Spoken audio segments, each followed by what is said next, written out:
Hello guys, അപ്പോൾ നിങ്ങളോട് ഇന്നൊരു സന്തോഷമുള്ള ഒരു വാർത്ത പറയാൻ വന്നിട്ടുണ്ട്. അപ്പോൾ ഗൈസ്, നമ്മുടെ ചാനൽ 16 സബ്സ്ക്രൈബേഴ്സ് ആയിട്ടുണ്ട്. അപ്പോൾ 1 മില്യൺ ഒന്നും ആയിട്ടില്ലെങ്കിലും എനിക്കിത് ഭയങ്കര കാര്യമാണ്. കാരണം തുടക്കത്തിലൊക്കെ എന്താ പറയുക, 1, 2, 3 സബ്സ്ക്രൈബേഴ്സ് ഉണ്ടായിരുന്നു. ഈ 1 ലാഖും 1 മില്യൺ സബ്സ്ക്രൈബേഴ്സൊക്കെ അടിച്ചവരെയൊക്കെ ഞാൻ കൊതിച്ചിരിക്കുകയായിരുന്നു.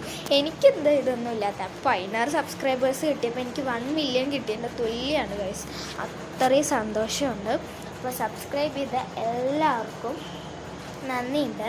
പിന്നെ ഞാൻ വേറൊരു ഷോട്ടിൽ എൻ്റെ മൊത്തം ലൈക്സ്, കമൻറ്റ്സ്, ഷെയർ, വ്യൂസൊക്കെ ഇട്ടിട്ടുണ്ട്. വ്യൂസ് കണ്ടപ്പോൾ എൻ്റെ ബോധം പോയി ഗൈസ്. ഇരുന്ന് കണ്ടിട്ടെന്ന് എനിക്ക് മനസ്സിലായിട്ടുണ്ട് ഗൈസ്. Thank you. എനിക്ക് ഇത്രേ പറയാനുള്ളൂ. എനിക്കെന്താ പറയേണ്ടതെന്ന് അറിയില്ല. ഭയങ്കര സന്തോഷത്തിലാണ്. അപ്പോൾ ലൈക്കും കമൻറ്റും ഷെയറും എല്ലാ വ്യൂസും ഒക്കെ ഉള്ളുണ്ട്. കുറേ വ്യൂസാണ് 1K 2K ഒക്കെ ഉള്ളത്. അപ്പോൾ വ്യൂസ് ആയാലും എന്തായാലും എനിക്ക് guys thanks, lot of thanks. അപ്പോൾ ഗൈസ് ഇനിയും സപ്പോർട്ട് ചെയ്യുക, ലൈക്ക് ചെയ്തിട്ടും കമൻറ്റ് ചെയ്തിട്ടും സബ്സ്ക്രൈബ് ചെയ്തിട്ടും. അപ്പോൾ സബ്സ്ക്രൈബ് ചെയ്തവർക്ക് ഒന്നും കൂടി ഞാൻ വീണ്ടും പറയുകയാണ് താങ്ക്സ്. അപ്പോൾ ബൈ ഗൈസ്.